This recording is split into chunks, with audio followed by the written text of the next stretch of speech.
We're learning shocking new details about the suspects in a school shooting here in Colorado. The younger of the suspected shooters was, quote, super suicidal and wanted to get revenge on classmates who taunted him over his gender identity. According to the affidavit, the 16-year-old who identifies as male wanted, quote, the kids at the school to experience bad things and have to suffer from trauma like he had in his life. We're also learning that the two suspects used cocaine prior to the attack and broke into a parent's locked gun safe using an axe and a pry bar. Two suspects have been charged with 46 counts, including 2 counts of first-degree murder in the death of Kendrick Castillo, who died while trying to protect his classmates. We're also learning that a bullet from a private security officer at the school wounded a female student in one of the classrooms during the school shooting. So I want us to have, there's several points here, I think, in this conversation. Is number one, again, not by any means, shape, or form condoning or trying to sympathize with that school shooter, but it reminds us that hurt people end up hurting people, and how do we get ahead of that? And then also, Brandon, you've always advocated for teachers to be armed.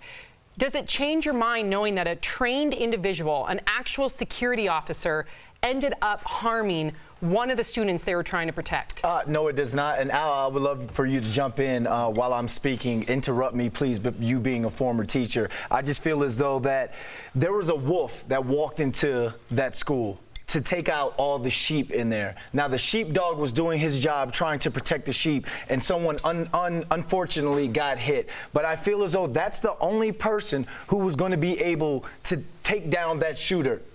But instead, we had three kids take him down, one losing their life. So it's unfortunate.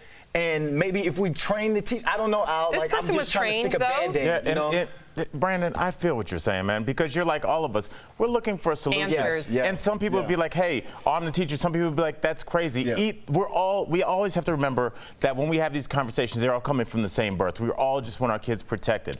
But like you said, Sam, it's very difficult. I think we are all victims of what we've seen our entire lives. Mm-hmm. You watch a movie where it's some kind of ice cream cone salesman, and he's had enough, and somebody breaks in and he grabs a gun and does a barrel roll and shoots somebody and ducks behind and shoots. That's not reality. People practice all the time, standing with their legs at the right angle with somebody steadying their shoulder, and they close their eyes and pull the trigger and they hit the non-moving target, and they're like, I'm ready to go. You are not ready to go during chaos. Right. Right. If you've even just seen a concert let out, just imagine trying to find a target in there, and those aren't people running, screaming. Some people are bleeding. Wow. You're hearing shots from it. Right. Nobody except for maybe Navy SEALs and Army Rangers are ready for that. So for you to ask biology teacher Al, my grandmother Marcella, God rest her soul, to pack a Colt 45, your theory is correct, but I don't know if it's plausible. Right. I would love to see counselors in schools so that children can go and talk to someone. It should be mandatory, because I think that would have saved the situation. I think so too, Stephanie. I'm glad you said that. And also, obviously, I know you just mentioned trained professionals in certain environments can't even hit their target. So I think it's, kind of, sorry, Brandon, but ludicrous to expect a teacher without extensive training to be able to do that. I'm sorry. Really chime what do you think, Sammy?